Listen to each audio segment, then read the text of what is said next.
لیکن ہم بلا وجہ ہی لوگوں سے اگر بیزار رہیں، کیوں؟ دل میں بوجھ ہے، عداوتیں ہیں، آپ یقین کریں دل ہو جائے نا صاف، نیند سکون کی آتی۔ دنیا میں سب سے زیادہ مطمئن وہ بندہ ہے اللہ نے جہاں رکھا ہے وہاں راضی ہے۔ چلو ایک بات بتاؤ مجھے، ہم جس قبیلے میں پیدا ہوتے ہیں وہ قبیلہ ہماری مرضی کا ہوتا ہے کہ رب کی مرضی کا؟ جلدی جلدی بتاؤ، اتنی دیر نہ کرو، کس کی مرضی ہوتی ہے؟ تو پھر جو قبیلہ اللہ نے میرے اور آپ کے لیے پسند کیا ہم کیوں نہیں پسند کرتے؟ جو دادا نانا چچا ماموں اللہ نے میرے لیے پسند کی، یہ رشتے اللہ نے بنایا ہے نا، تو ان سے آوازار ہے، تو ان سے تنگ ہے۔ وجہ جو اللہ نے تیرے لیے پسند کیا اسے پسند کر۔ حضرت ابراہیم ابن ادم رحمت اللہ علیہ ایک دفعہ مریدوں کے بیچ بیٹھے تھے تو آپ فرمانے لگے دنیا میں جو کچھ ہو رہا ہے میری مرضی سے ہو رہا ہے۔ بعض بندے پریشان بھی ہو جاتے ہیں جلدی کہ اتنا بڑا دعویٰ کر دیا ہے، تو آپ ہنس پڑے، فرمانے لگے اگلی بات بھی سن لو پھر کوئی تبصرہ کرنا۔ فرمانے لگے جو کچھ ہو رہا ہے میری مرضی سے ہو رہا ہے، کیونکہ میری وہی مرضی ہے جو میرے رب کی مرضی ہے۔ میں نے اپنی مرضی اپنے رب کی مرضی میں فنا کر دی۔ اب میری مرضی کوئی نہیں، سانو قید سجن دا گہنا ہے، او جینج رکھے ایسا اونج رہنا ہے۔ ہم نے چھوڑ دی اپنی مرضی، اپنا ہے ہی کچھ نہیں۔ ہم نے نہ کبھی قطرے پہ غور کیا اور نہ دریا دیکھا، بس جہاں تیری جھلک دیکھی وہیں ڈوب گئے۔ چھوڑ دو یہ اس نے یہ کیوں کر دیا؟ وہ خواجہ نظام الدین صاحب محبوب الہی رحمت اللہ علیہ کے ایک مرید نے ایک دفعہ آ کے کہا حضور بڑی ہو گئی درگزر فقیری درویشی بڑی ہو گئی، اب جو میرے رستے میں کانٹے بچھائے گا میں بھی اس کے رستے میں بچھاؤں گا۔ وہ بڑے غصے سے بول رہا تھا، فقیر فقیر ہوتے ہیں۔ خواجہ صاحب ہنس پڑے، فرمانے لگے پتر تو زیادہ ہی ناراض ہو گیا ہے۔ کہنے لگا نہیں حضور ہمیں کچھ کرنا نہیں آتا، ہمیں بھی سارا ہی پتہ ہے، سٹ تے پکھڑا کوار گندل اسی اور بھی بوٹیاں جاننے ہاں، ہمیں بھی سارا ہی پتہ ہے، نمٹ نہیں لینا سویرے۔ جو ہمارے رستے میں کانٹے بچھائے گا سویرے اس کی گلی میں بھی بچھے ہوں گے۔ تو حضرت محبوب الہی فرمانے لگے پتر آدھے رستے میں تیری ضد میں وہ کانٹے بچھا دے گا اور آدھے میں تو اس کی ضد میں بچھا دے گا، تو پھر تو جو عام راہگیر ہوں گے ان کے بھی پیر زخمی ہوں گے۔ تو تمہاری لڑائی میں تو مخلوق پریشان ہو گئی۔ عرض کی حضور یہ تو آپ نے ٹھیک کہا ہے۔ فرمانے لگے اگر چاہتے ہو نا دنیا کانٹوں سے نہ بھرے اور لوگوں کو تکلیف نہ ہو تو ایک دوسرے سے تکلیف چھوڑ دو۔ یہ مت سمجھنا تیرا ایک بندے سے اختلاف ہے، تیرا ایک سے اختلاف ہوتا ہے اس کے اثرات دائیں بائیں بھی جاتے ہیں۔ حضور پھر کیا کروں؟ فرمایا اسے بچھانے دے، وہ بچھاتا جائے تو اٹھاتا جا، تو اٹھاتا جا۔ ویسے بھی جو کام ساری دنیا کر رہی ہوتی ہے وہ تو سارے کر ہی رہے ہوتے ہیں، کوئی ذرا ہٹ کے بھی کرنا چاہیے۔ جتن جتن تے ہر کوئی کھیڈے، جتن جتن تے ہر کوئی کھیڈے، تو ہارن کھیڈ فقیرا، جتن دا مل کوڈی پیندا ہی ہارن دا مل ہیرا۔ کبھی بندہ ہارے بھی اپنے دل سے بوجھ اتار دے، نفرت کو دور کر دے۔ عداوت دشمنی اگر کسی وقت رکھنی ہے تو اللہ رسول کے دشمن سے۔ اشداء علی الکفار، اپنوں کے لیے کیا ہے، خوش عقیدہ کے لیے کیا ہے، رحماء بینہم۔ میرے عزیز ترمذی میں حدیث ہے، اپنی بات کو حوالہ دے کے مضبوط کر دوں، ترمذی میں حدیث ہے، نبی پاک علیہ الصلوۃ والسلام نے حضرت انس بن مالک سے فرمایا تھا، اے انس، اے میرے بیٹے، تم سے ہو سکے تو صبح اس حال میں کرنا کہ تمہارے دل میں کسی کا بغض نہ ہو۔ اور اگلے لفظ حدیث کے یہ ہیں، حضور فرمانے لگے یہ میری سنت ہے، یہ میرا طریقہ ہے، اپنے دلوں کو عداوتوں سے پاک کریں۔ اور پانچویں بات، اور بس اسی کے آگے پیچھے میں نے اپنی بات کو سمیٹ دینا ہے، میرا مضمون مکمل ہو گیا۔ حضور کی ایک بہت بڑی سنت، نبی پاک علیہ السلام کی ایک بہت بڑی ادا، وہ پتہ کیا ہے؟ وہ ہے دوسروں کا احساس کرنا، دوسروں کے بارے میں سوچنا، دوسروں کا خیال کرنا۔ میں ابھی آ رہا تھا تو میری گاڑی کے ساتھ کچھ دوستوں نے دوڑنا شروع کر دیا۔ میں جو ہوں مجھے اس کا پتہ ہے، میں ہمیشہ دوستوں سے کہتا رہتا ہوں آپ بزرگوں کے ہاتھ چومیں، اللہ والوں کی اچھی بات ہے، آپ کو فائدہ ہوگا۔ میرے جیسے گناہگار کے ہاتھ چوم کے آپ کو کیا ملے گا؟ کوئی نتیجہ نہیں نکلے گا. ہاں آپ کوئی میری بات مان لیں اور اس پر عمل شروع کر دیں تو رب کریم کی رحمت صبح قیامت ممکن ہے یہ کہہ دے یہ تیری وجہ سے اس نے شروع کیا تھا، جا تیرے گناہ بھی معاف کیے. یہ جو ذوق ہے نا، اب ایک بندہ گاڑی کے پیچھے بھاگ رہا ہے تو مجھے اتنی سخت تکلیف ہو رہی تھی، میں نے کہا یار کیا ضرورت، دیکھو نا بیچارہ گرمی کا موسم ہے، پیاس لگے گی اور پسینہ آئے گا، کیوں بھاگ رہا ہے؟ اب میری مجبوری بھی ہے، گاڑی کو تو چلنا ہے. جب تک ہم احساس پیدا نہیں نہ کرتے، میرے قبلہ عالم فرمایا کرتے تھے کہ تیری گاڑی کے آگے سے کوئی غلط کراس کر گیا اور دوڑ کے گزر گیا اور کوئی سخت جملہ بھی کہہ گیا ہے، اس پر بھی تنقید نہ کر، تو اپنے دل میں اس کا احساس پیدا کر، سوچ کے ہو سکتا ہے اسے گھر میں کوئی ایمرجنسی ہو گئی ہو. اپنی سوچوں کو مثبت کریں. آپ دوسروں کا احساس بھی اپنی طبیعت میں پیدا کریں، دوسروں کے بارے میں بھی سوچیں. میں یہاں ماشاءاللہ سٹیج پہ بیٹھا ہوں، بڑا نرم ماحول ہے، بڑا کچھ ہے، لیکن جو دوست پیچھے دیوار کے ساتھ کھڑے ہیں نا، جن کو جگہ بیٹھنے کی بھی نہیں ملی اور کھڑے ہونے کی بھی صحیح کر کے نہیں ملی، ان کا بھی احساس پوری طرح. اور میرے خیال میں سب سے زیادہ مہمان خصوصی بھی وہی ہیں آج کی ہماری محفل کے، جو زیادہ مشکل میں بیٹھے. احساس اپنی کہاں تک احساس کرنا ہے؟ لو حدیث پاک سنو. اللہ کے محبوب علیہ السلام فرماتے ہیں میں نماز پڑھانے کھڑا ہوتا ہوں، نماز. کریم فرماتے ہیں میرا دل کرتا ہے میں لمبی نماز پڑھاؤں، لیکن پھر پیچھے سے نا کسی بچے کے رونے کی آواز آتی ہے. دل تھا لمبی پڑھاؤں، بچہ رو پڑا تو مجھے خیال آتا ہے اس کے رونے سے اس کی اماں کو تکلیف ہو رہی ہوگی، میں نماز چھوٹی کر دیتا ہوں. اللہ کی نماز مختصر کر دی احساس کے طور پر. حضور اس امام مسجد سے سخت ناراض ہو گئے تھے، صحیح حدیث میں موجود ہے، جس کے مقتدیوں نے آ کے شکایت کی تھی کہ یا رسول اللہ بہت لمبی نماز پڑھاتا ہے. یہاں تو لوگ احساس ہی نہیں کرتے میرے بھائی، یہاں تو احساس ہی نہیں کرتے. یہاں تو میں آیا ہوں نا رات کے 1 بجے محفل میں، تو میری طرح کے لوگ تہاڈا ذوق ہی نہیں، تسی سبحان اللہ ہی نہیں آندے، تسی ہاتھ ہی نہیں کھڑے کر دے. او بھائی تو نہیں آیا ہے، تو ٹر جانا ہے اپنا سارا سمیٹ کے پیسے گنا کے. اتنے بیچارے مغرب دے بیٹھے نے، ان کا ذوق تو اپنا ذوق بھی بیان کرنا، آنا تو بھی اسی وقت محفل میں جب سارے آئے ہیں تے نالے تو تے گل کر کے آیا میں انہیں ہزار لینا ہے تے مفت آئے نے سارے بیچارے. اس لیے ہو سکتا ہے ان کا عشق تجھ سے زیادہ ہو. کروں مدح اہل دول رضا اور پڑے اس بلا میں میری بلا، میں گدا ہوں اپنے کریم کا، یہ میرا دین ہے کوئی پارا نہ نہیں. اس لیے میرے عزیز احساس دوسروں کا پیدا کریں اپنی طبیعت میں. ہم نا احساس نہیں کرتے، خدا را احساس کرو. ٹھیک ہے پریشانیاں ہیں، لیکن میں جوان سے کہوں گا تو نوجوان ہے، باہر تجھے ٹینشنیں ہیں، کاروبار کی مسائل ہیں، پریشانیاں ہیں، لیکن اللہ نے تجھے جوان کیا ہے نا، حوصلہ دیا ہے نا، تو باہر کی ٹینشنیں باہر چھوڑ کے آیا کر. گھر تیرے ابا جی انتظار کر رہے ہیں، ان کے پاس بیٹھ، ان کا دکھ سن، حوصلہ بڑا کر. پھر گھر کے اندر تیری اماں بیٹھی ہے، اس نے تیرے سے بات کرنی ہے، کئی باتیں سنانی ہے. تیرا بیٹا ہے وہ دوڑ کے آیا ابا ابا کہتے، اور تو کہتا لے جا میری طبیعت نہیں ٹھیک. دنیا میں سب سے مصروف وقت رسول کریم نے گزارا ہے، لیکن حضور تو غلاموں کی بات بھی سنتے، حضور تو گھر والوں کو وقت بھی دیتے. سیدہ عائشہ صدیقہ فرماتی ہیں جب تک گھر میں رہتے گھر کا کوئی کام ہی کرتے رہتے. اور حضور تو نواسوں کو ٹائم دیتے، نماز کے وقت بھی ساتھ لے جاتے.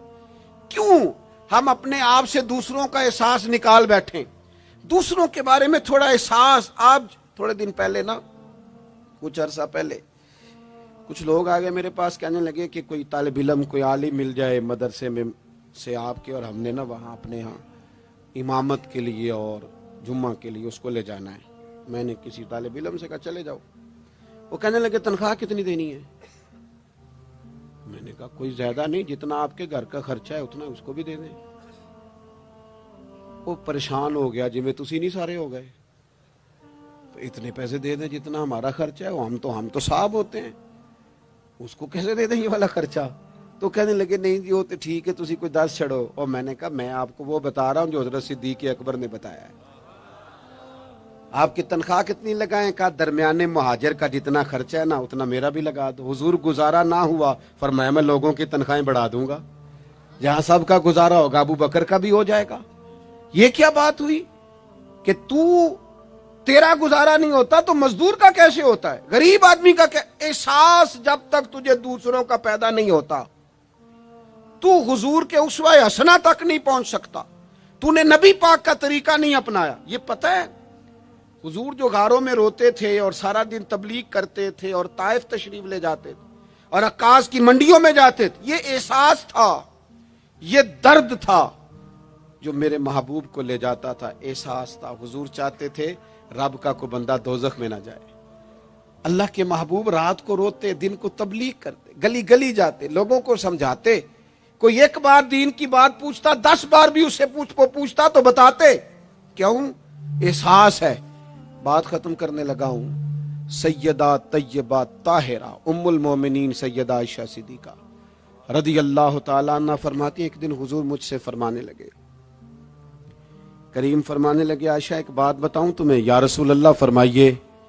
تو کریم فرمانے لگے عائشہ جب تم مجھ سے راضی ہوتی ہو پھر بھی مجھے پتہ چل جاتا ہے، اور جب تمہارے دل میں کوئی بات ہوتی ہے پتہ مجھے پھر بھی چل جاتا ہے. کہتے میں نے جلدی سے عرض کی حضور میں اور آپ سے ناراض. تو فرمایا بتاؤں پھر؟ حضور بتائیے. فرمایا عائشہ کبھی کبھی قسم اٹھاتی ہو؟ یا رسول اللہ اٹھاتی ہوں. فرمایا جب ہوتی ہو نا مجھ سے راضی تو کہتی ہو مجھے محمد مصطفیٰ کے رب کی قسم، اور جب تمہارے دل میں کوئی بات ہوتی ہے تو پھر کہتی ہو حضرت ابراہیم خلیل کے رب کی قسم. پھر حضرت جناب عائشہ صدیقہ کہتی ہیں میں تمہیں بتا نہیں سکتی لوگوں میرے دل کا عالم کیا تھا یہ بات سن کے. یا رسول اللہ آپ لفظوں سے احساس کا پتہ کر لیتے ہیں کوئی سوچ کیا رہا. یہاں تو گھر والے پورا احتجاج کریں. احتجاج. میں ایک دفعہ کہیں کھانے کے لیے گیا تھا تو میں نے کہہ دیا کھانا بڑا اچھا پکا ہے. ایک آدھ اور بزرگ سے بھی میں نے وہ بات سنی تھی، پھر وہ پریکٹیکلی میرے ساتھ ہوں. میں کھانا بڑا اچھا ہے جی. تھوڑی دیر کے بعد نا گھر کے اندر سے رونے کی آواز آنے لگی. تو مناسب تو نہیں ہوتا کسی کے گھر کے مسئلے میں ایسی بات پوچھنا، لیکن وہ جب ماحول زیادہ ہی بڑا تو میں نے میزبان سے کہا کہ خیر تو ہے گھر میں سب ٹھیک ہے؟ تو کہنے لگے آپ کی وجہ سے رو رہے ہیں. میں نے کہا کہنے لگے آپ نے بڑی تعریف کی ہے نا کھانا بڑا اچھا پکا ہے. تو میری بیوی ہے تو عزیزوں میں سے پر وہ گھر غریب ہے. اس نے کہا 14-15 سال ہو گئے اس گھر میں کھانا پکاتے، آج تک نہیں کسی نے کہا اچھا پکا ہے.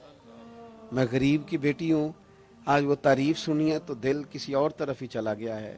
اتنا بھی احساس نہیں جو صبح سے گرمی میں کھڑے. آپ کو پتہ ہے نبی پاک نے کبھی کھانے میں نقص نہیں نکالا تھا.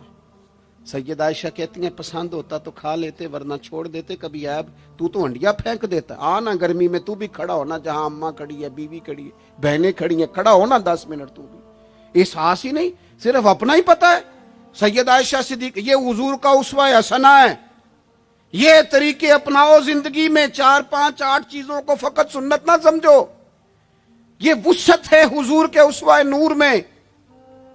سیدہ عائشہ کہنے لگی، کریم فرمانے لگے تم قسم اٹھاتے حضرت ابراہیم کا نام لیتی ہو تو میں سمجھ جاتا ہوں.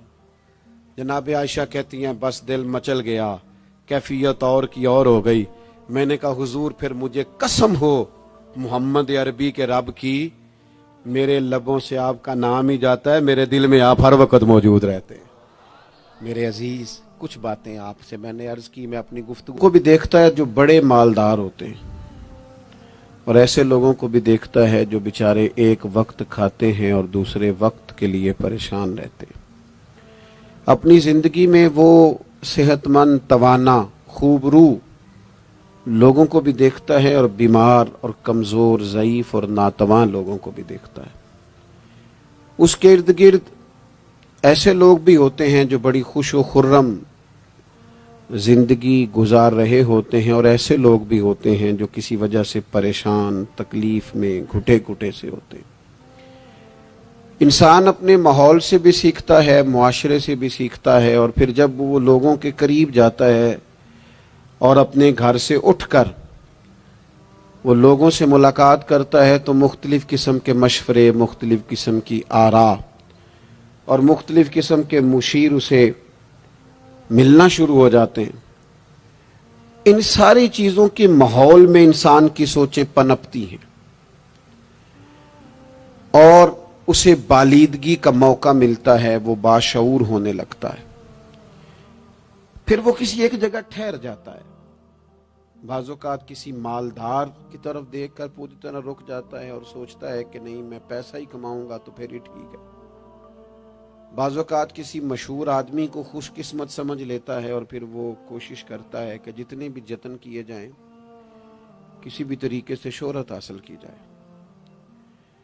وہ اس طرح کر کے ہماری ملت کے جوان بھی، ہمارے لوگ بھی، پھر میں نے ایسے لوگوں کو بھی دیکھا ہے جو اگرچہ بہت بڑے کسی ادارے سے پڑھے ہوئے تھے اور مالدار تھے اور وزادار تھے، اور انہوں نے یہ دیکھا کہ پاکستان میں آ کر، یہاں پہنچ کر مجھے خدمت کا کام کرنا چاہیے، آئے، اچھی نیتوں کے ساتھ آئے ہوں گے، کوئی ان کے پیچھے نیک مقاصد ہی ہوں گے، لیکن جب انہوں نے پاکستانی سیاست کا ماحول دیکھا نا، تو پھر نہ ڈگریاں نہ تعلیم کچھ بھی نہیں، وہ جس طرح کا ماحول تھا اسی طرح کے بن گئے، روایتی ہو گئے۔ کسی نہ کسی کے پیچھے یوں ہی لوگ لگ جاتے ہیں اور طرز زندگی اختیار کرتے ہیں۔ ہمیں لگنا ہوتا ہے کسی نہ کسی کے پیچھے، ہم پیروی کرتے ہیں لوگوں کی، لوگوں کو دیکھتے ہیں، اس حساب سے ہم اپنے آپ کو مرتب کرتے ہیں۔ پھر میرے بھائیوں، ایک مسئلہ اور بھی ہوتا ہے، انسانوں میں صرف خوبیاں نہیں ہوتی، عام انسانوں میں بشری کمزوریاں بھی ہوتی ہیں۔ ہم بعض اوقات کسی کے پیچھے چلتے ہیں تو تعریفوں کے پل باندھتے ہیں، محبتوں اور عقیدتوں کا لمبا چوڑا اظہار کرتے ہیں، پھر تھوڑا سا ٹائم گزرتا ہے اور تھوڑا سا قرب ملتا ہے تو پھر ہمیں اس بندے میں خامیاں نظر آنی شروع ہو جاتی ہیں۔ کورے ورک کتاب نہیں ہوندے، پتھر دل گلاب نہیں ہوندے، سجنا پہلو ہی سوچ کے لائیں پھر یاراں نال حساب نہیں ہوندے۔ سوچتے نہیں، سمجھتے نہیں، غور نہیں کرتے، جذباتی فیصلے کرتے ہیں، ماحول جذباتی ہے۔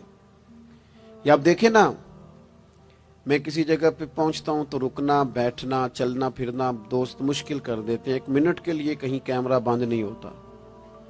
آپ بڑے تھکے ہوئے بھی ہوں تو آپ صحیح کر کے کہیں بیٹھ نہیں سکتے، چونکہ آپ کی چاروں جانب تو کیمرہ چل رہا ہے، کیسے بیٹھیں؟ نبی کی زندگی بہترین نمونہ ہے۔ ایک کامل اسوہ حسنہ تمہیں دیتے ہیں، کامل، مکمل۔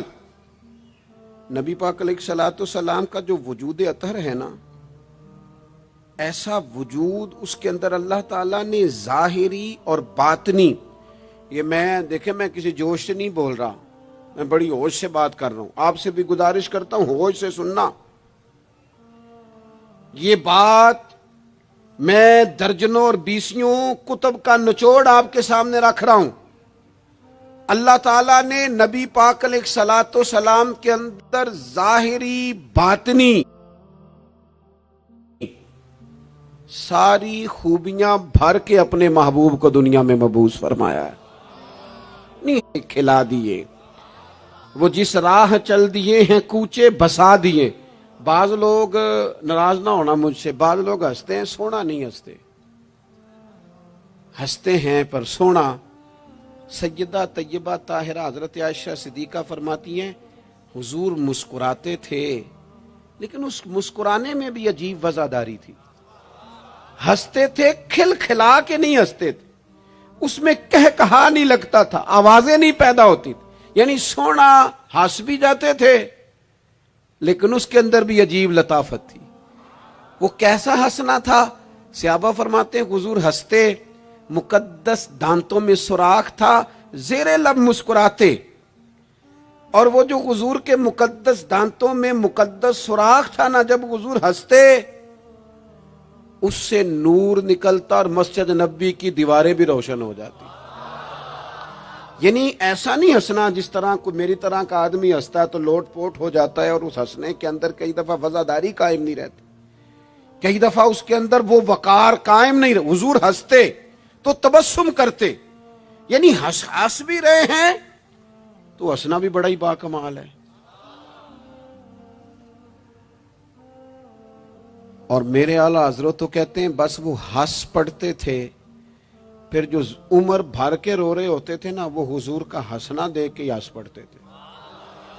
گویا نا جہاں جہاں خزاں ہوتی تھی بہار آ جاتی تھی, جہاں جہاں دکھ ہوتے تھے سکھ آ جاتے تھے, جہاں جہاں بھی کوئی کمزوری ہوتی تھی خدا کہتے ہیں جس کی تسکین سے روتے ہوئے ہنس پڑے اس تبسم کی عادت پہ لاکھوں سلام.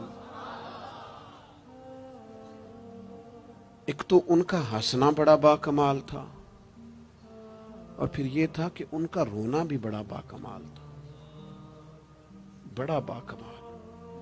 یعنی وہ کبھی رو پڑے اور کبھی کریم کی آنکھوں میں آنسو آ جائیں, اور کبھی ان کے چہرے پر افسردگی آ جائے تو یوں لگتا تھا کہ پھولوں نے کھلنا چھوڑ دیا ہے, کلیاں اپنی جگہ سے ہٹ گئی ہیں. سمندر نے کہا نہیں اب شور نہیں کرنا. یوں لگتا تھا کہ تتلیاں اپنی جگہوں پہ بیٹھ گئیں. جب وہ کبھی روتے تھے تو یوں محسوس ہوتا تھا کہ جیسے چاند کہتا ہے کہ نہیں اب میں نے نہیں کھل کے چمکنا, محبوب تو رو پڑے. اور کبھی کریم روئے, آنکھوں میں آنسو آئے تو ان کے رونے میں حسن اتنا تھا, کمال اتنا تھا کہ جبریل امین آئے اور آ کے عرض گزار ہوئے, یا رسول اللہ سارے بھید جاننے والا رب پوچھتا ہے کریم سے پوچھو نا, محبوب سے پوچھو نا روئے کیوں ہیں, یہ رو پڑے ہیں کیوں روئے ہیں, سارے بھید جاننے والے مالک کیوں روئے. تو محبوب فرمانے لگے جبریل امت کا قیامت کا حساب, قیامت کی گرمی, اللہ تعالیٰ کا کرسی عدالت میں اپنی شان کے لائق جلوہ فروز ہونا, امت کی کمزوریاں, سستیاں, غفلتیں, ان کو یاد کر کے رو پڑا ہوں. غم امت نے نڈھال کر دیا ہے. حضرت جبریل بارگاہ ایزوی سے پیغام لائے, محبوب کریم صلی اللہ تعالی علیہ وآلہ وسلم نے حضور روئے. تو جب جبریل امین یہ پیغام لے کے لوٹتے ہیں تو رب کریم نے کیا فرمایا؟ آپ کی توجہ ہے میری بات پر؟ مالک کریم نے کیا فرمایا؟ وہ آیت نازل ہوئی جس کے بارے میں امام زین العابدین رضی اللہ تعالیٰ عنہ فرماتے ہیں قرآن میں سب سے امید والی آیت یہ ہے. روئے حضور اور جناب جبریل پوچھ کر واپس گئے تو رب کریم نے فرمایا جا کے میرے محبوب سے فرما دیں وَلَسَوْفَ يُؤْتِيكَ رَبُّكَ فَتَرْضَىٰ, محبوب رب آپ کو اتنا دے گا کہ آپ اپنے رب سے راضی ہو جائیں گے. محبوب آپ کو راضی کریں گے, نہ روئیں, آپ کو راضی کریں گے آپ. اور حضور کیا فرماتے ہیں؟ فرمایا جب تک میرا ایک امتی بھی دوزخ میں کوئی نہیں راضی ہوتا. اللہ کیا جہنم اب بھی نہ سرد ہوگا؟ رو رو کے مصطفیٰ نے دریا بہا دیے. حضور کا ہنسنا بھی با کمال, رو دینا بھی با کمال. ان کا کسی بندے سے محبت سے اٹھ کے گلے لگانا بھی با کمال. اور کبھی حضور جلال کریں تو محبوب فرمانے لگے میں نے دعا مانگی ہے, اے اللہ اگر میں کسی کو جھڑک دوں تو اتنا ثواب دینا جتنا تو فرض نماز کا ثواب دیتا ہے. یہاں یہ بھی ہر زاویے سے, ہر نگاہ سے. میں کیا آپ کو عرض کروں, ہم نے نہ کبھی سیرت بیان کی میری طرح کے لوگوں نے, نہ قوم اس طرح سے سیرت کو پڑھتی ہے. سیرت نبوی کا ایک ایک پہلو کبھی کھولا جائے. یہ جو زمانے میں بے چینی پائی جاتی ہے نا, بے قراری پائی جاتی ہے, اور ذہنی انتشار ہے, اور فکری الجھاؤ ہے, اور ٹوٹتی بکھرتی سوچیں, یہ ساری ختم ہو جائیں. ایسا ٹھہراؤ نصیب ہو, جینے کا بھی مزہ آئے اور مرنے کا بھی مزہ آئے. اگر حضور کی سیرت مقدسہ کو سمجھا جائے تو محبوب کی زندگی ہر طرح سے کامل ہے, مکمل ہے, اکمل ہے. آپ کہیں بھی اور جائیں گے. یہ آج کل موٹیویشنل اسپیکرز کا دور ہے. ہمارے بچے جدید پڑھے لکھے, وہ کہتے ہیں میں فلاں موٹیویشنل اسپیکر کے پاس جاتا ہوں. جائیں آپ. بہت سارے لوگ ایسے انہیں کہیں تو وہ باز نہیں آتے, وہ تجربہ کر کے باز آتے ہیں. اور بالخصوص نئی نسل جو ہوتی ہے وہ بزرگوں کے تجربوں سے فائدہ نہیں اٹھاتی, وہ اپنے الگ سے تجربے کرنا چاہتی. اس کا بھی بڑا خطرناک نتیجہ برآمد ہوتا ہے. تو کوئی بندہ بھی جو آپ کو موٹیویٹ کرتا ہے نا کتاب و سنت کے بغیر, کوئی بھی آپ کو موٹیویٹ کر رہا ہے، وہ کیا کچھ کہہ رہا ہے، کیا کر رہا ہے، وہ کبھی بھی آپ کو تعلیم صحیح نہیں دے سکتا۔ کیوں؟ اس لیے کہ جو تعلیم وحی الہی کے بغیر ہوتی ہے وہ ناقص ہوتی ہے۔ انبیاء کی تعلیم وحی الہی کے ساتھ، لہذا اگر کوئی آدمی آپ کو موٹیویٹ کرتا ہے کتاب و سنت کے ساتھ، وہ آپ کو درست سمت لے کے جائے گا، ورنہ تو ہر آدمی آپ کو الجھا دے گا۔ میرے بھائی، نبی پاک کا اسوہ حسنہ، ہمارے ہاں لوگوں نے سنت شریعت سمجھ کس کو لیا ہے؟ ہمارے ہاں لوگوں نے سنت شریعت سمجھا ہے صرف پگڑی باندھ لی، بہت عظیم سنت ہے امامہ باندھنا۔ بعض لوگوں کا خیال ہے صرف داڑھی رکھنا، داڑھی بہت عظیم سنت، بہت عظیم سنت، انبیاء کرام کی پسند ہے۔ اور آپ کو پتہ ہے اللہ تعالیٰ نے عورتوں کو داڑھی دی ہی نہیں، یہ مرد کا زیور ہے۔ ہاں یہ مردانہ کام ہے، داڑھی مرد کا زیور ہے۔ اور پھر یہ آپ کے جسم کا حصہ ہے، داڑھی کا وزن کوئی نہیں ہوتا۔ پوچھ لیں جنہوں نے بڑی رکھی ہے، بے شک ان سے بھی پوچھ لیں، یہ وجود کا حصہ ہے، اس کا کوئی وزن، کوئی پریشانی۔ اور ایک اور بات نوجوانوں آپ سے کہہ دوں چلتے چلتے، بغیر داڑھی کے آپ سونے لگ رہے ہوں تو لوگ کہیں گے پیارے لگ رہے ہو، اچھے لگ رہے ہو، خوبصورت لگ رہے ہو۔ اور داڑھی کے ساتھ اگر کسی کو پیارے لگو نا تو جو تعریف کرے گا وہ تو تعریف ہی بڑی روحانی قسم کی ہے، وجدانی۔ یعنی آپ داڑھی کے ساتھ اچھے لگیں تو لوگ کہتے ہیں کتنا نورانی چہرہ ہے۔ اب دیکھو اس تعریف کے پیچھے جو جملوں کی ترتیب ہے اس میں حسن کتنا، داڑھی، امامہ، سفید لباس، اور پھر یہ کہ مسواک کرنا بڑی اعلیٰ سنت ہے، میٹھا کھانا بڑی اعلیٰ سنت ہے۔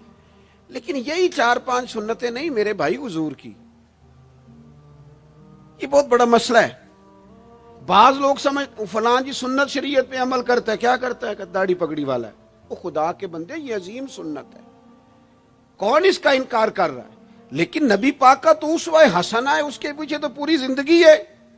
ادھر دیکھو میری، اچھا پھر ایک اور بات، بعض لوگ سمجھتے ہیں میٹھا بولنا صرف سنت ہے اور اخلاق کی علامت ہے، صرف میٹھا بولنا۔ آپ نے ناراض نہیں ہونا، میٹھا تو بعض بندے اپنے مطلب کے لیے بھی بولتے ہیں، وہ کام نکلوانے کے لیے بڑا میٹھا میٹھا بول رہے ہوتے ہیں۔ اور سنو میرے بھائی، صرف میٹھا بولنا ہی سنت نہیں، ہمیشہ سچ بولنا سنت ہے، ہمیشہ صحیح بات کرنا، دیانتدار رہنا۔ تو سمجھتا ہے 4 5 6 8 چیزیں ہی سنت ہیں؟ او خدا کے بندے، نبی پاک کی جو ادا سب سے پہلے دنیا کے سامنے آئی اور حضور کی جس ادا سے، سنت سے لوگوں کو سب سے پہلے واقفیت ہوئی، شور نہیں پڑ جاتا کسی چیز کا دنیا میں، معاشرے میں فلاں بندہ یہ کرتا ہے، فلاں ایک بندے کا ایک چیز تعارف بن جاتی ہے۔ تعارف، کوئی چیز لوگوں کے وجود کے ساتھ، نام کے ساتھ سابقہ لاحقہ بن جاتی ہے۔ جو چیز سب سے پہلے جس سے لوگوں نے میرے نبی پاک کا تعارف کیا اور لیا، ادھر دیکھو نوجوانوں میری طرف، جس چیز سے سب سے پہلے حضور کی جس ادا سے لوگ واقف ہوئے تھے وہ تو صادق اور امین ہونا ہے۔ سب سے پہلے لوگ واقف ہوئے تھے کہ ہمیشہ سچ بولتے ہیں، ہمیشہ سچ۔ ملت کا جوان تو لوگوں کو ہنسانے کے لیے جھوٹ بولتا ہے، کوئی فائدہ نہیں، کوئی فائدہ نہیں۔ جھوٹ بولنے کے لیے ڈینگے مارتے ہیں، بڑکے مارتے ہیں، میں یہ ہوتا ہوں، میں وہ ہوتا ہوں۔ جھوٹ بولتے ہو، کیوں زیادتیاں کرتے ہو اپنے ساتھ؟ نبی پاک علیہ السلام کی تو پہلی ادا، پہلی سنت جس سے لوگ واقف ہوئے وہ صادق اور امین ہونا ہے، اور لوگ کمزوری دکھاتے ہیں۔ میں آپ سے عرض کروں، آج پتہ ہے میرے ملک کا حال کیا ہے؟ آج اتنے درد میں ہیں لوگ، اتنی تکلیف میں ہیں۔ امیر لوگ تو پیٹرول پہ بحث کرتے ہیں، پیٹرول پہ زیادہ تر وہ لوگ بحث کرتے ہیں جن کی گاڑیاں بڑی ہوتی ہیں۔ غریب پیٹرول پہ بحث نہیں کرتا، وہ تو کہتا ہے کرایہ 10 روپے بڑھ گیا بس کا، کیونکہ اس کو تو بس میں آنا جانا ہے، پیٹرول سے تو اس کا لینا دینا نہیں۔ یہ تو امیروں کی باتیں، تگڑے لوگوں کی باتیں۔ یہ سارا عالم، اس ملک کا سب سے بڑا مسئلہ نہ قانون کا ہے، نہ معیشت معاشرت کا ہے، اس ملک کا سب سے بڑا مسئلہ دیانتداری کا ہے۔ یہاں اگر دیانتداری ہو جائے، سچ بولنے والا، بات کرنے والا سچ بولے۔ اذان سن لیں جی پہلے۔ ڈاکٹروں کے بارے میں رائے کیا ہے؟ چلیں بتائیں وابڈا والوں کے بارے میں رائے کیا ہے؟ آپ اپنی بھی ایک آدھ مولویوں پیروں کے بارے میں رائے کیا ہے؟ بس یہی حال کیا گیا، الا ماشاءاللہ بد اعتماد کر دیا گیا۔ ایسا نہیں ہے کہ صرف کسی ایک گروہ ایک طبقے کے بارے میں بددیانتی کو فروغ دیا گیا، جھوٹ کو۔ آج بھی کسی بھی شخص کو آپ لے لیں، اس کے بارے میں سچائی سے زیادہ جھوٹی خبریں زیادہ پھیلائی جاتی ہیں، افواہوں کا دور۔ اپنی زندگی میں جوانوں سچ بولو، دیانتداری کا مظاہرہ کرو۔ اس ملت کا جوان کیسے ترقی کرے گا جس کی ماں کہتی ہے کہ پتر تو سچ ہی نہیں بولتا، تو جاتا کہیں ہے بتاتا کہیں ہے، تو بات ہی ٹھیک نہیں کرتا، کیسے بات سنو۔ نبی پاک صلی اللہ تعالی علیہ وسلم نے جب مختلف جگہوں پہ تبلیغ دین کے پیغامات بھیجے تو ہرقل بادشاہ کو بھی حضور نے پیغام دیا۔ بڑا سیانہ آدمی تھا، سمجھدار تھا، معاملہ فہم تھا۔ اس نے کہا میں کوئی جذباتی فیصلہ نہیں کرتا، کچھ چیزوں کے حضور کے بارے میں کچھ چیزوں کے سوالات میرے ذہن میں ہیں۔ اس نے کہا یار یہاں کوئی آیا ہوا ہو نا، مکے کا سردار، لوگ تجارت کے لیے آتے ہیں، کوئی سمجھدار سیانہ سردار وزادار آدمی تو لے کے آؤ۔ ابو سفیان ابھی مسلمان نہیں ہوئے تھے، وہاں گئے ہوئے تھے، اور آپ کو پتہ ہے کہ وہ ہر جنگ میں آگے تھے کلمہ پڑھنے سے پہلے۔ ان کو بلا کے لوگوں کو پتہ چلا یہ آئے ہوئے ہیں، تو لے جا کے بادشاہ کے سامنے کھڑا کر دیا۔ ابو سفیان کہتے ہیں جب اس نے سوال جواب شروع کیے تو ظاہر ہے میں مخالف گروہ میں تھا۔ جب کوئی مخالف گروہ میں ہوتا ہے اس نے تعریف تو نہیں نہ کرنی ہوتی۔ وہ صرف ہمارے ملک میں رواج ہے کہ لوگ جو پارٹی چھوڑ کے آ رہے ہوتے ہیں اس کی بھی تعریفیں کر رہے ہوتے ہیں، اور جدھر جا رہے ہوتے ہیں پھر اس کی بھی۔ اللہ جانے کیسے اپنے دل کو سمجھاتے ہیں، ضمیر کو مطمئن کرتے ہیں، اللہ ماشاءاللہ۔ ابو سفیان کہتے ہیں میں چونکہ دوسرے گروہ میں تھا تو بادشاہ نے جو بات بھی پوچھی میں نے رائے مخالف دی۔ جو بھی پوچھا کہ وہ محبوب علیہ السلام جو دعوی نبوت کرتے ہیں، ان کا کلمہ پڑھنے والے امیر ہیں، غریب ہیں، بات کیا ہے، جنگیں ہوئی ہیں تو نتیجہ، ایک طویل گفتگو ہے۔ ابو سفیان کہتے ہیں آخر میں بادشاہ نے ایک سوال پوچھا، یہ جوان زیادہ غور کریں گے، سوال پوچھا۔ ابو سفیان کہتے ہیں مجھ سے کہنے لگا وہ جس کریم محبوب علیہ السلام نے دعوی نبوت کیا ہے، کیا کبھی انہوں نے جھوٹ بھی بولا ہے؟ ابو سفیان کہتے ہیں میں چپ کر گیا۔ ایک منٹ کے لیے میرے دل میں خیال آیا معاذ اللہ کہہ دوں بولا ہے، پھر میں نے سوچا یہ تو عرب کی وزاداری کے خلاف ہے کہ میں جھوٹ بولوں۔ اور پھر ابو سفیان کہتے ہیں میرے دل کے کونے سے آواز آئی میں کوئی اور بات کروں گا تو شاید کوئی تھوڑی دیر کے لیے سوچے، اور اللہ کے رسول نے جھوٹ بولا یہ تو مانے گا ہی کوئی نہیں، یہ تو مخالف نہیں مانیں گے، کافر مشرک نہیں مانیں گے۔ بادشاہ کہنے لگا سوچتے کیا ہو، بتاؤ کیا کبھی انہوں نے جھوٹ بولا ہے؟ تو ابو سفیان کہتے میرے ہاتھ میں چھڑی تھی، میں نے اٹھا کے دوبارہ زمین پہ رکھی۔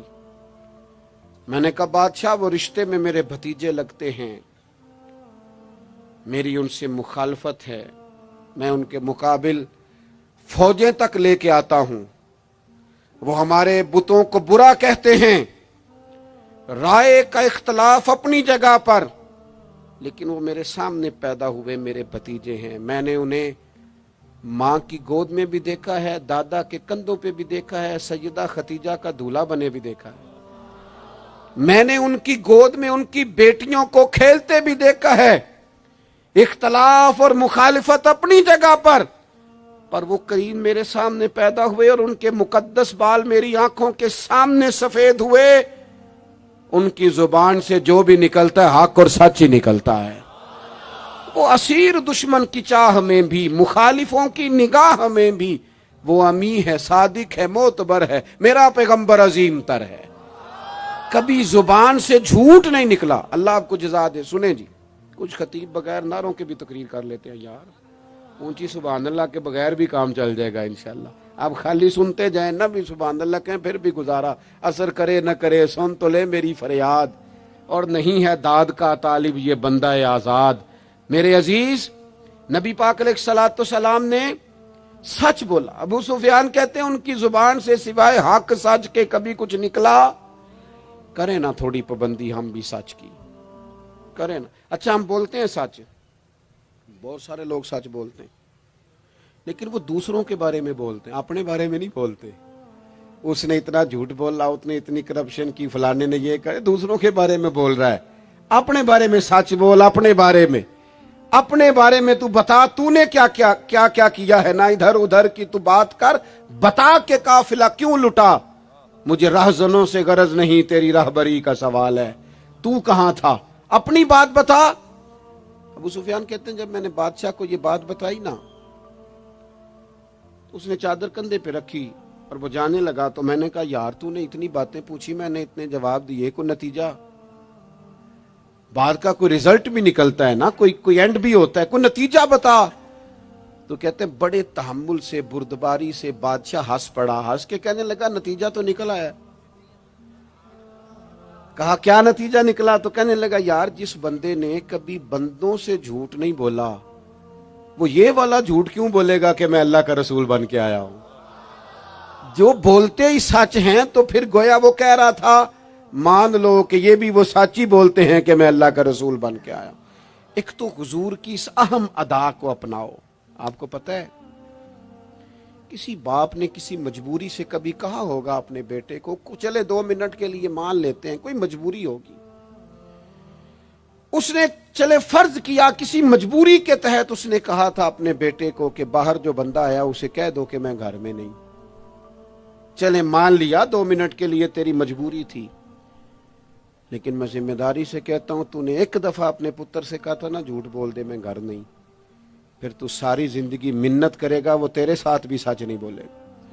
اتنی بڑی بیماری ہے یہ, گھر توڑتی ہے, گھر یہ قبیلے توڑتی ہے, رشتوں کو کمزور. کیوں جھوٹ بولتے ہو رشتہ کرتے وقت کہ بچہ یہ کماتا ہے یہ کماتا ہے, کیوں جھوٹ بولتے ہو؟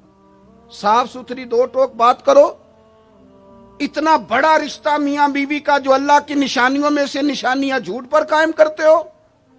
بیٹی کے والدین بھی اللہ ماشاءاللہ جھوٹ بولتے ہیں, یہ دے دیں گے یہ دے دیں گے. بعد میں کہتے ہیں لڑکے والے لالچ کرتے ہیں, آپ نے پہلے لالچ خود پیدا کیا, کیوں کہانیاں سنائی.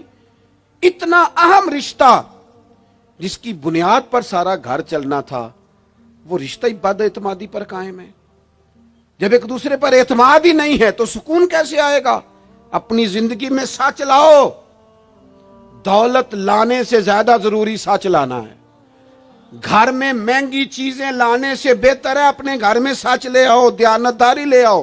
گھر بھی بچ جائے گا, قبیلہ بھی بچ جائے گا. ذمہ داری سے کہتا ہوں سچ بولو, دیانتدار ہو جاؤ, ملک بھی بچ جائے گا. اس امت کا بھلائی اس کام میں ہے. یہ حضور کا اسوہ حسنہ ہے. اور تیسری بات, نبی پاک کی سنت صرف مسواک لے کے دانت صاف کرنا ہی نہیں, دل صاف رکھنا بھی میرے نبی کی سنت ہے. دل صاف رکھنا بھی حضور کا طریقہ. دل بڑے بوجھ ہوتے ہیں ہمارے دلوں پر, مفت کی ناراضگی, کوئی لینا دینا نہیں. وہ جی فلانے بندے نے نا جی اپنی بچی کی شادی کی یا بچے کی شادی کی, رشتہ دار نے مجھے پوچھا نہیں. بھئی آپ کو کیوں پوچھتے, آپ کیا ہیں؟ ان کا گھر تھا. آپ بلا وجہ ناراض ہو کے اپنے گھر میں کیوں پوچھتے؟ آپ کو کس کتاب میں لکھا ہے, کس شریعت میں لکھا ہے, کہاں قانون ہے آپ سے پوچھا جائے؟ وہ فلانے بندے نے میرے بارے میں بات کی ہوگی. اور یار تو اتنا اہم نہیں ہے ساری دنیا تیرے خلاف باتیں کرے, تو مفت میں ٹینشن لے گیا ہے. وہ جو 2 بندے دور کھڑے ہیں وہ کوئی اور بات کر رہے ہیں, تیری نہیں کر رہے. مفت میں اپنے دلوں میں بوجھ, مفت میں بدگمانیاں. اور جی فلانا بندہ امیر ہو گیا, کیسے ہو گیا؟ یہ تیری ڈیوٹی ہے, تیری ذمہ داری ہے. میرے اعلیٰ حضرت فاضل بریلوی رحمت اللہ لکھا ہے, حسد کرنے والا بندے پر اعتراض نہیں کرتا, حسد کرنے والا اللہ تعالیٰ کی تقسیم پر اعتراض کرتا ہے. معاذ اللہ ثم معاذ اللہ.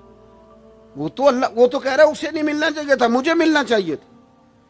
آپ جب اتنی زیادہ عداوتیں پیدا کر لیتے ہیں, آپ کیوں نہیں اس چیز سے خوش ہوتے جو نظام میرے رب نے بنا دیا ہے؟ اتنی بڑی اللہ کی مخلوق ہے, لیکن ہمیں لوگ اچھے ہی نہیں لگتے. جس سے پوچھ لو وہ ناراض ہی ہے. ہر بندہ کسی نہ کسی سے ناراض ہے, شکوے کر رہا ہے. وہ چھوڑ دے یار, میں کسی شخص سے بیزار نہیں ہو سکتا, ایک ذرہ بھی تو بیکار نہیں ہو سکتا. جسے اللہ نے بنایا ہے وہ بیکار. میں بدعقیدہ بد مذہب کی بات نہیں کر رہا. وہ پھر دہراتا ہوں, ایک تو حضور کی زندگی کامل ہے, مکمل ہے, اسے پڑھو. جس زاویے سے ہنسنا بھی با کمال ہے,